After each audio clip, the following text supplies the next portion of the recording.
It's time for Chad and Wes Watch a Trailer. Hey everyone, and welcome to another episode of Chad and Wes Watch a Trailer. This is Wes. And this is Chad. You didn't do the awkward pointy thing.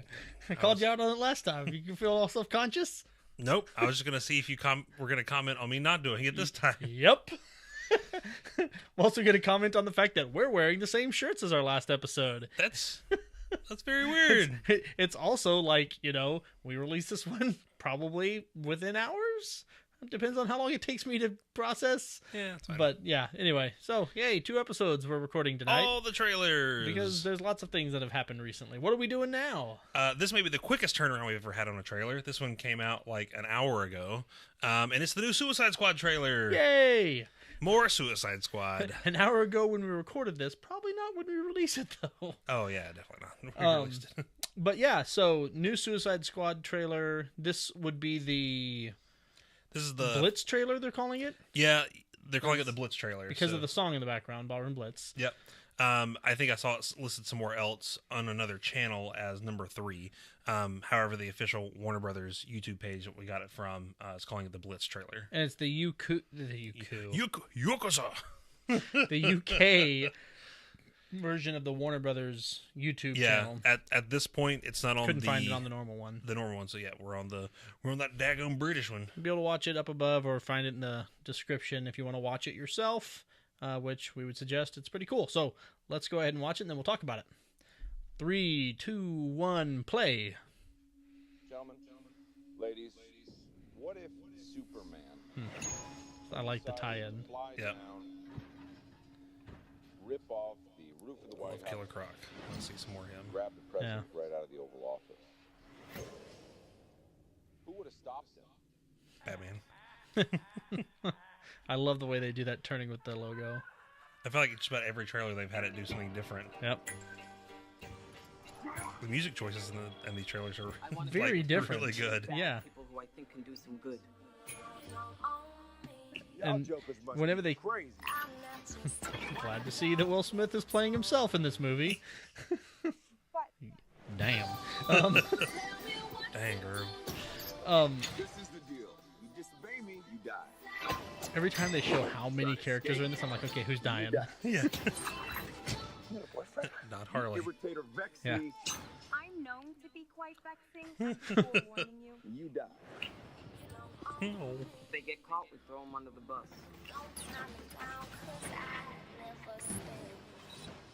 What a ride! Let's play. Come on, Oh, got fun some part. better dirt?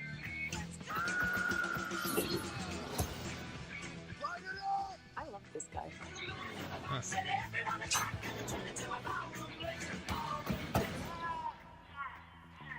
Joker time. Not good. Yeah. Don't forget, we're the bad guys. Are you sweet talking me? All of that. Batman. Yep. It's gonna get Batman. Ready to Batman. And Batman. Everyone's going to begin with a wink of an eye. And Batman. It's like burnt Joker. Yeah. Yes, I want to see some. I was just trying to get you there. You know how I feel, right? We good. Like, seriously. I mean, I don't know enough about the character he's playing. Whiskey. What am I? This is 12? fun. How about you, hot stuff? Water. That's a good idea, honey. That's a good idea. I don't know enough about the character that Will Smith is playing, but, like, I feel like, once again, Will Smith is Yeah. playing the character he always plays in movies, and, like, I'm really doubting his range. Yeah. I mean, if there's anything to nitpick or pick apart in this trailer, that would probably be it. Love Will Smith. He's a great actor, but he's really good at playing a certain type of character. It seems like if he's in like a really hardcore drama, then he's great at just doing like he can do that really well and separate that. But when it's something that's got a little bit of humor to it, Or an action movie, yeah, then he's it's always the same character. yeah. So maybe we'll see something a little different with him whenever he's doing this one. But yeah, so far what we've seen in this trailer, it's been a lot more of the same, which is whatever. Favorite moment from the trailer? Batman. Sorry. God damn it, Wes. Okay, I'll pick something else. Please, because like this is like you saying that it's your new Batman from watching Batman v Superman. Well, we barely saw Batman. Well, we won't get into that right now. You barely saw Batman in this. He can't be your favorite from this. The fact that you saw him, you might be excited about, but he can't be your favorite. You don't see him do much. It can be my favorite part. You're the worst. Anyway, what non-Batman is your favorite thing from this trailer? Joker. Okay. I'm getting more and more excited about Jared Leto playing the Joker. Yeah. Seems to be... We saw a lot more of him in this. Yeah. I mean, we're seeing, if you take a look at this and then the other trailers that are out there, there's a lot to put together with the Joker. I mean, he seems like he's going to be in a good chunk of the movie. Why he's in it, they haven't really hinted at that yet. But, I mean, we're seeing a lot of him, which is great because we're seeing different parts and different sides of the Joker, and he's coming in different ways. Yeah. But, I mean, the performance, the laugh, the maniacal side, like, I like it. Heath Ledger's Joker seemed like he was just more of a chaos lover, anarchist, slightly crazy. But this guy seems like he's like full on insane. Yeah. That's the Joker I like. Okay. Yeah.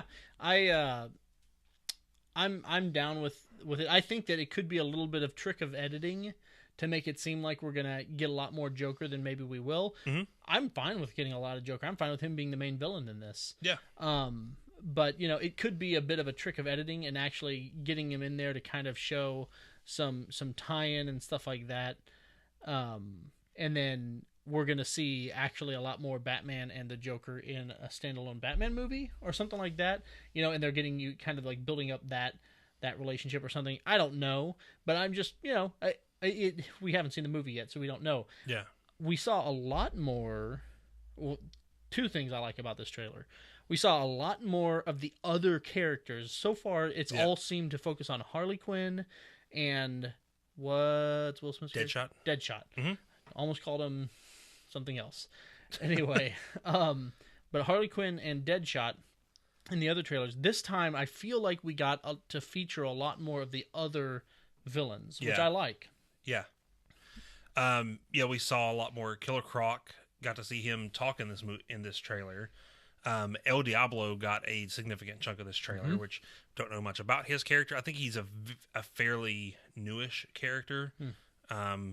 We saw a lot more of him. We saw a little bit more of Katana.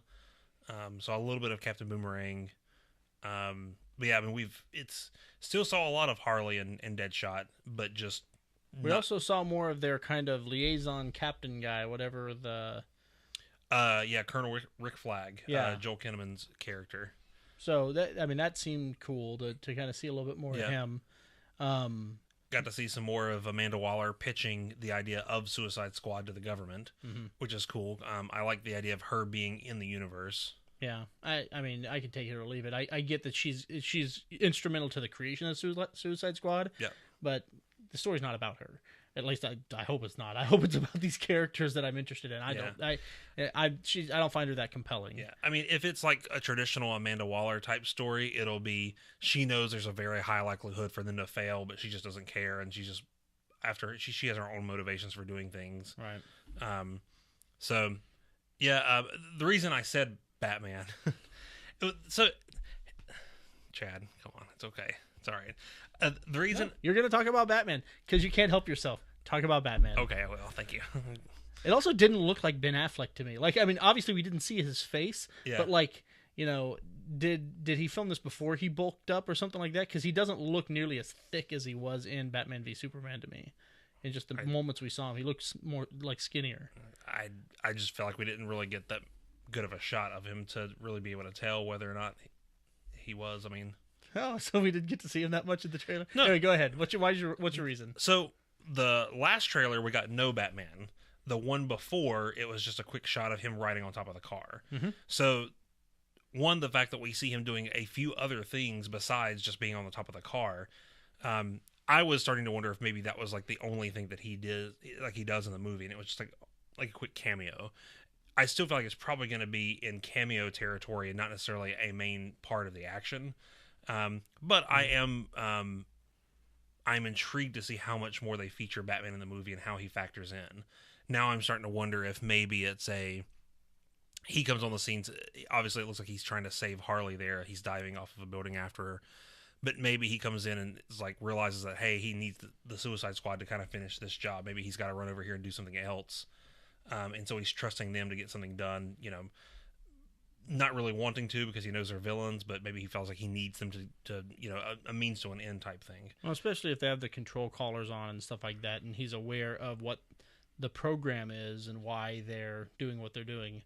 I mean, he operates outside of the law. They're kind of operating outside of the law.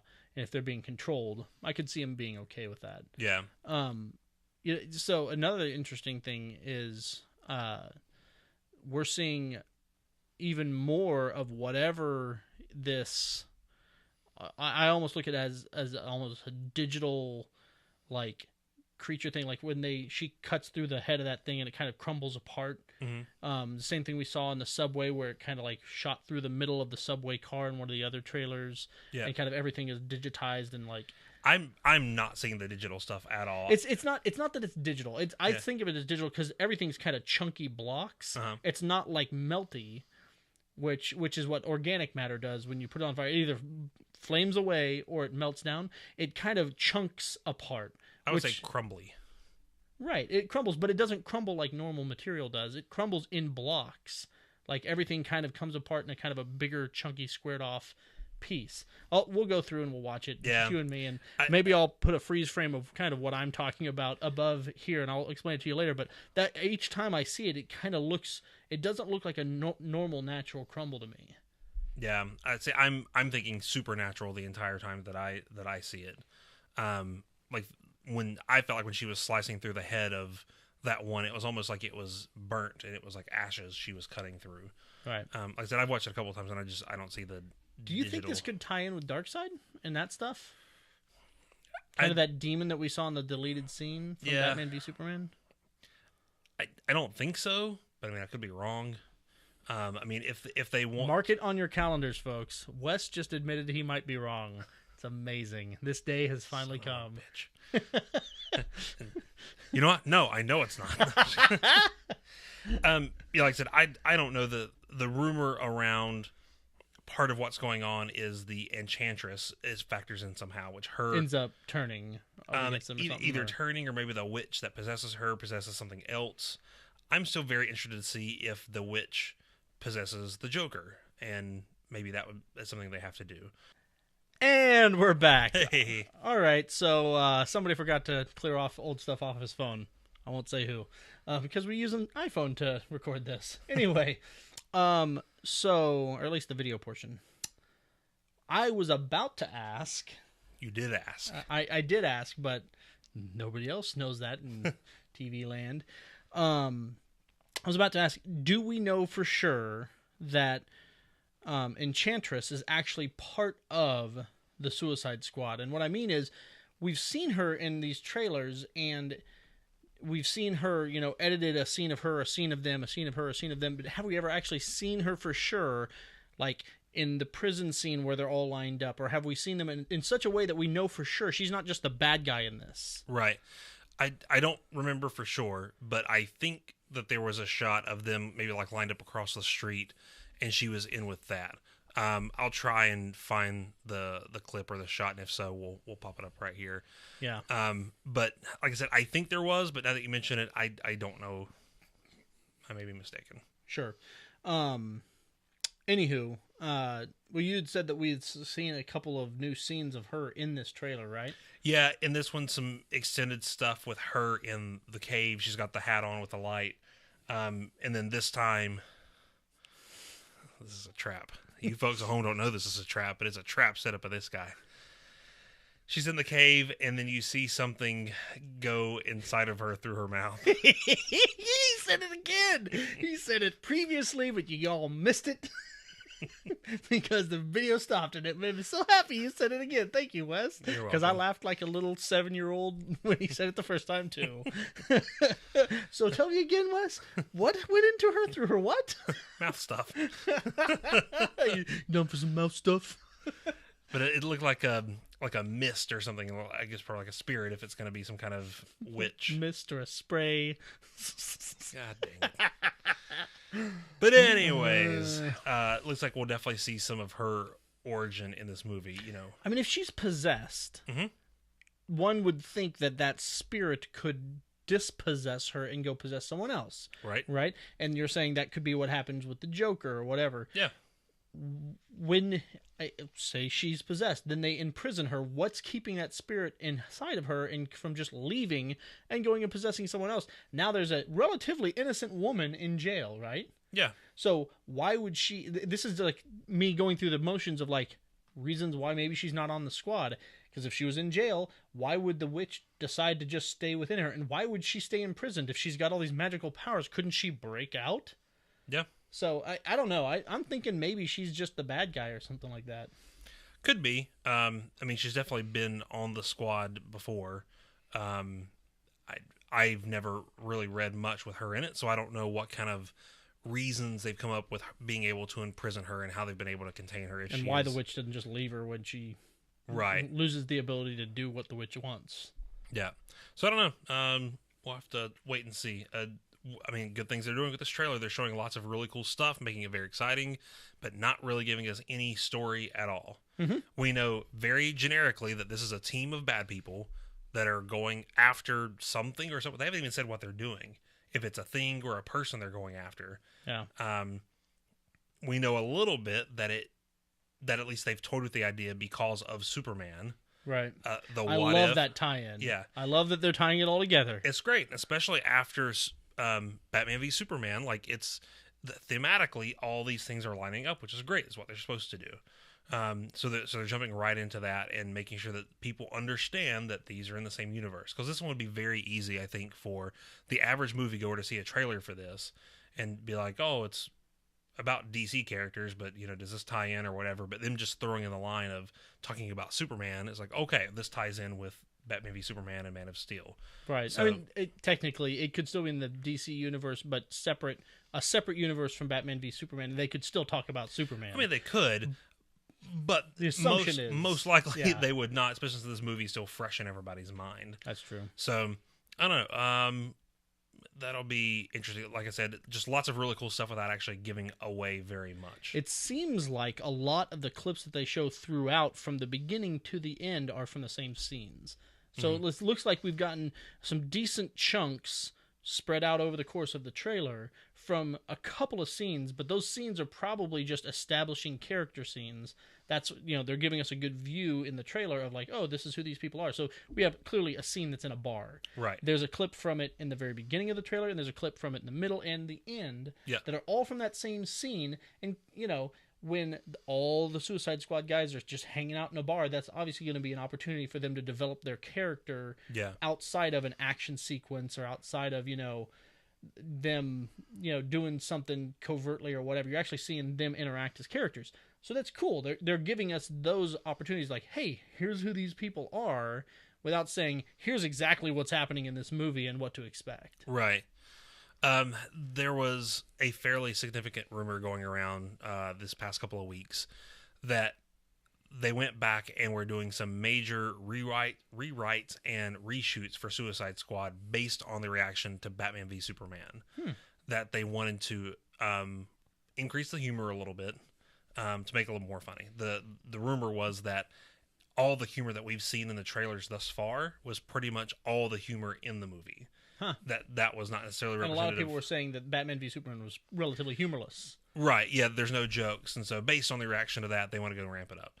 Again, rumors. And this movie, even more so than Batman v Superman, needs humor, I think. I think that if this was like too dark and serious of a movie, I don't think it would do as well. Yeah. Batman v Superman, I did not have a problem with the tone of that movie. I'm fine with it being serious. This one, especially with Why so serious, Wes? Oh, God. This one, especially with Harley Quinn being in it. Joker being in it. Yeah, Joker being in it. There has to be some more humor. There has to be some twisted humor to it, which seems like we might get some of that. Dark humor. Yeah. The other thing that's interesting is that I was listening to a podcast this week, and a guy who is in the industry was talking about it and said, first of all, like Warner Brothers is known for reshoots. Like that's just what they do. They go back, they reshoot stuff all the time. They pull in some different editors to look at movies that are being shot, and they do reshoots all the time. So the fact that that's a rumor is really could be a rumor for every movie that's ever come out from Warner Brothers. So that's not necessarily a red flag. Because I don't think it's a red flag to say that they reshot it based on feedback they got from a movie they put out. Right. Good. Take feedback and make your movies better. Yeah. I mean, and that's the good thing. Like, we haven't seen a finished product yet. It's not a week before release, so they're not rushing to get things done. They've got time to finish this kind of stuff up. So, I don't want them to... One, I hope the director is the one still in control of the movie. That's one thing I don't want them to do, is for the director to make his version, and then the studio step in and be like, actually, based on this other stuff, we want to change some things, and we're going to bring in somebody to do it. Like, if they're doing it, I just hope they have the director's blessing, and he's involved in that process. So we'll see. Yeah, I mean, once again, directors aren't infallible also. Oh, no. So, if the director is doing a good job and taking it in the right direction, then yeah, I want him to be in control. But you know what? If he's maybe gone astray some, then yeah, I'm fine with it. I don't care if it's the producer, the production company, whoever it is. If they right the ship and they make a better movie, I don't care. Sure, we see a lot of times where that happens and it's a bad decision that they're making. Right. But that doesn't mean that 100% of the time it is. I think that if the companies do it and it ends up being a good decision, people just don't talk about it as much. Yeah. Ultimately, in this case, I feel like people are probably jumping too much of a conclusion. Same kind of stuff we always hear. Well, since Marvel did this, DC is going to do this. And since Batman v Superman did this, we got to do this with Suicide Squad, and we have to do this with Justice League. I feel like people write these articles. It's clickbait is what it is. People just write these articles to try and throw out there to get people to read about it, comment on it, and get the rumor swirling. And it's never a thing. It's just something that somebody came up with. They're like, oh, this would be a good news story with everything going on right now in this. Another thing is, I know with the success of Deadpool and it being rated R and stuff like that, there was a lot of talk of like, oh, well, what's the DC answer going to be for a rated R movie? And they're talking about Suicide Squad. They're talking about, is the Batman standalone movie going to be rated R? All of that stuff. What is this? Have they officially released the rating for this? Is it PG-13? It's not been rated yet. Okay. Because that could be part of the reshoot, re-edit, is like, if they didn't shoot things, if they shot it with the thought of, oh, this is going to be PG-13, and they decided, hey, you know what? This is a perfect movie for us to make a rated R movie. Yeah. About, maybe that could be some of the reshoots they did. I don't want them to go after a rated R movie. I want them to make a movie, and if it gets a rated R rating at the time that it goes to the MPAA, then fine.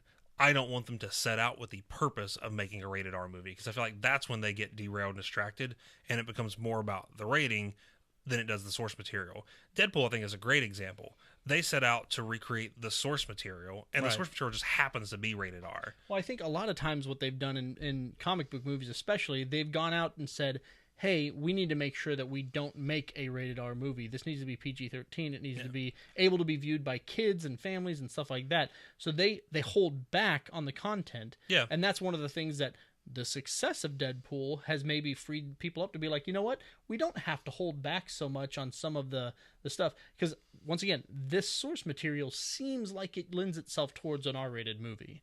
And if they had held themselves back before, I'm not saying they said, oh, we need to have a rated R movie. But they're like, hey, you know what? This could have been rated R. We pulled these punches here, here, and here. Let's reshoot those scenes the way we would have done it if we weren't afraid of the rated R rating. Yeah.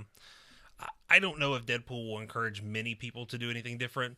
But Kevin Feige with Marvel has said that they have no plans of making a rated R Marvel movie in the MCU anyways. Again, I think people just make their movies, write the scripts the way they want to write them, how they want the story to go. If it ends up being rated R, great, fine. If it doesn't, no big deal. No need to try and go back and be like, this is our opportunity to make rated R. Let's try and amp it up a little bit. What property in the MCU, movies that they're putting out, do you feel like, oh man, why wouldn't this be rated R? Most of those heroes are very iconic and upstanding. Even, Iron Man, he would maybe be the closest in my mind because of his lecherous past and stuff like that. Yeah. But he's still not if it was Wolverine, Wolverine shreds people up, and he does some pretty hardcore stuff in the comics. Punisher, that's Marvel, and if it wasn't on Netflix, and he got his own thing, that would be rated R. So I mean, I see that there are opportunities.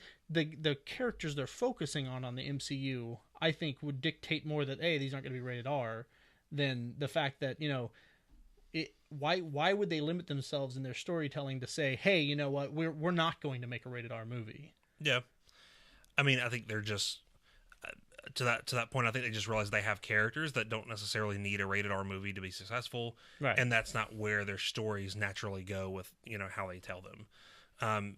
This movie, if it ends up being rated R, fine. I very highly doubt that it will. One, because this is a new thing for Warner Brothers. They're really just still getting their feet wet with developing their universe. They need people to come in and be a part of the universe, and they don't necessarily need to start excluding people right from the beginning.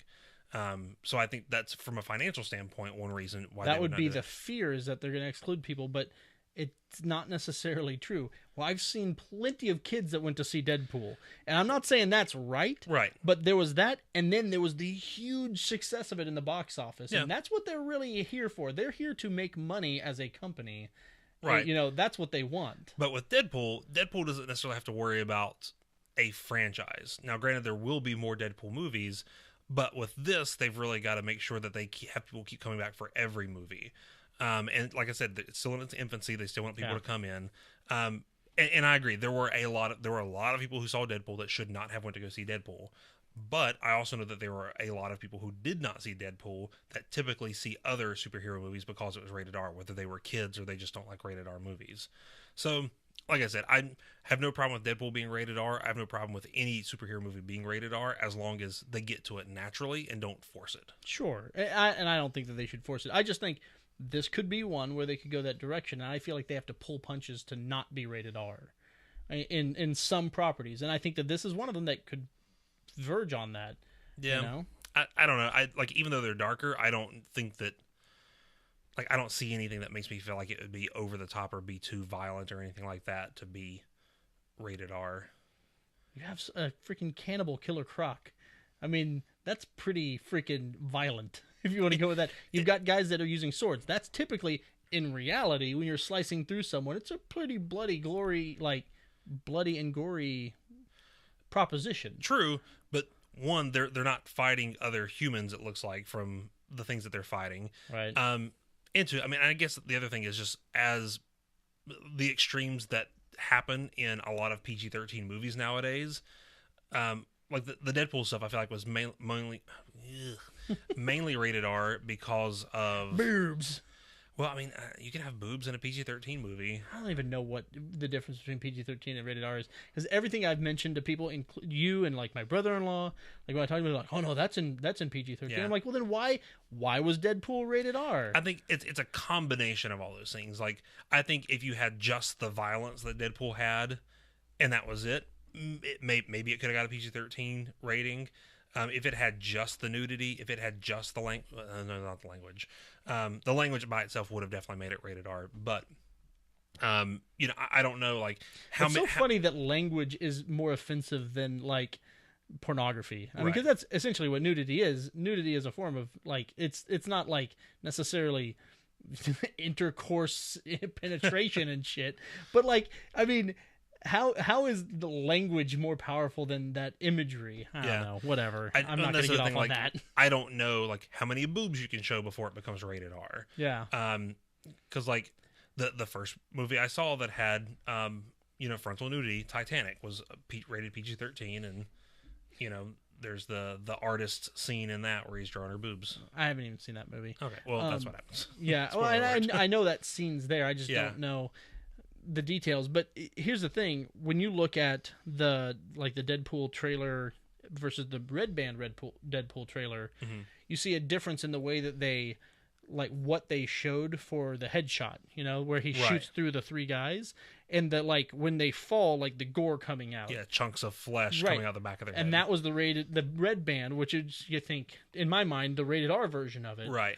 Which, that to me lends some realism to what it is, because you know what? If you got your head blown off and you fall down, some chunks are probably going to come falling out.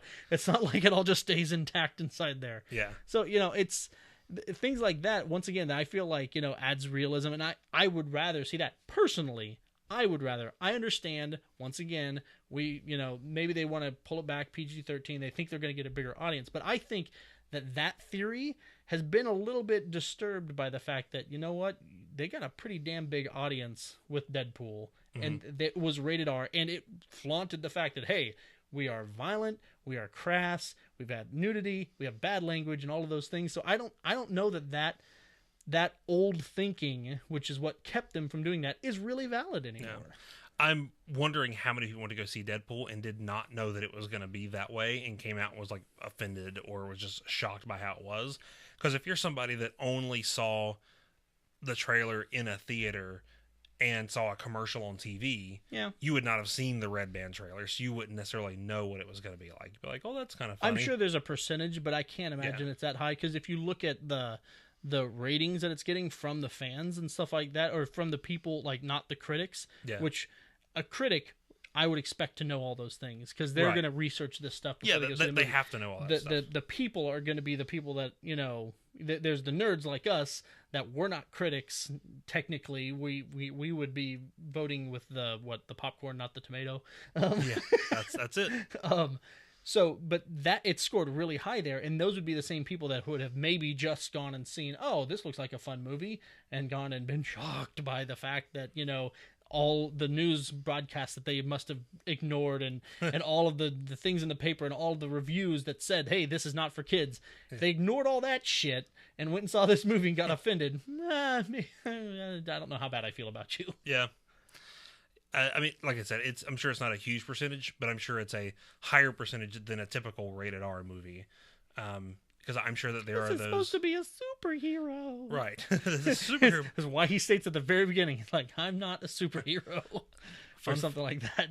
Fun fact I learned yesterday: Marvel and DC both co-owned the trademark for the word superhero. Huh. So if you're not one of those companies, sorry, because I just said it. I don't know if that's a thing. I just, like I said, I just learned that yesterday. And I thought that was very interesting. That is interesting, because that seems like a very generic term, but I guess it makes sense. I mean, we live in a society where it's all about litigiousness, and I own this, I'm going to sue your ass. That's right. Whatever. Cool. All right. So, sheesh. We have, I think, talked longer than I thought we were even going to talk about this trailer, but we got off into other things. Yeah, that's fine. What else do you want to talk about on this trailer? One thing that worries me. This is the third trailer we've gotten. We still have 4 months before this thing comes out. Okay. I'm assuming we will get another trailer. No, so far they've done a good job of not showing too much.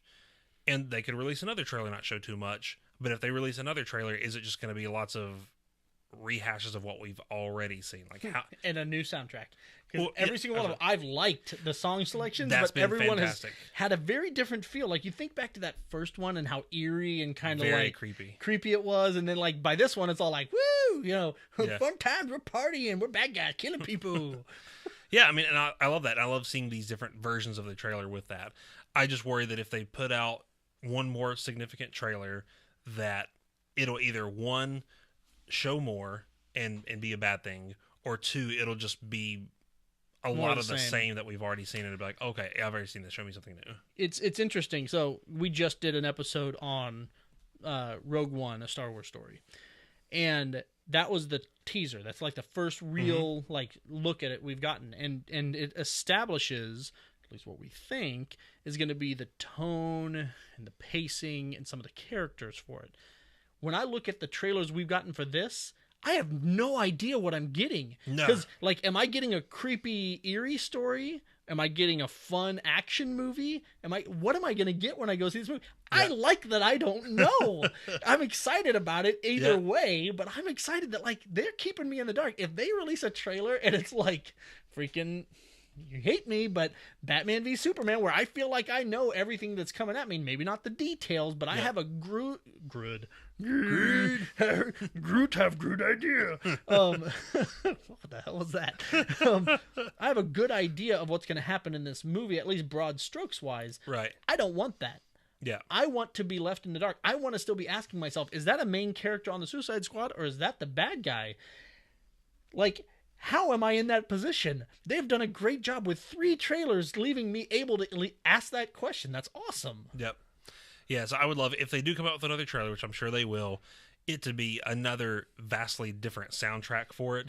To if they rehash a lot of the same footage, that sure, but if they change up the feel that much again, maybe they go with a traditional soundtrack with that one instead of, you know, a popular song. In a world. Yeah, I mean, it's another way to kind of play off that theme of not knowing what the thematic material is going to be from the trailer. So yeah, and I'm interested. So cool.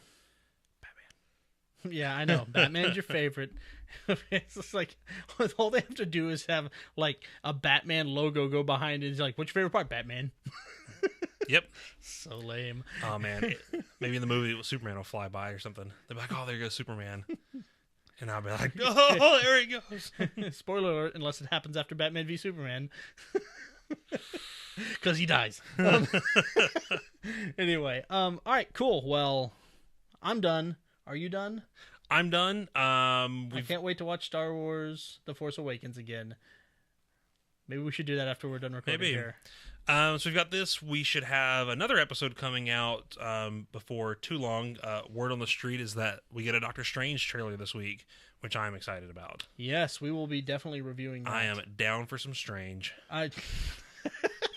No, like, that's another one. Like, I know nothing about Doctor Strange other than he's magic. Yeah, I mean, he was a doctor and his hands got ruined or some shit, and so he like got trained and is like, I know some really basic vague details, but like, I like Cumberbatch. Cumberbatch. I don't know, dude. Hey, I was close to his name. That's more than I normally get. That is all true. right, It's technically you're only one letter off. So yes. Normally, I don't even begin to remember the name. I would be like the Star Trek guy that played Khan. Oh God. But no, like, I'm excited to see him in this role. I've liked everything I've seen him in ever. I think he's a great actor. And it is a side of the Marvel world we haven't seen. But anyway, we'll save all of this for that episode coming soon. Yep. Look around, look up, look down, look all around to find links for all the things. Like, subscribe, thumbs up, heart faces and smileys and all the things that they do on social media. Unicorns. Now, I don't know what these things are, Wes. I'm too old for this. Whatever the kids are. Put some emojis down in the comments. Please. Yes, please comment with only emojis, and then we will try to interpret your comments. Yeah, we'll work on that. We'll do an episode. It's all just us. What does it mean, poopy smiley face? They're gonna poop in my face. I'm happy about it, apparently. Sounds like Wes. All right. Bye-bye, everybody. Bye. Thanks for listening to Chad and Wes Watch a Trailer.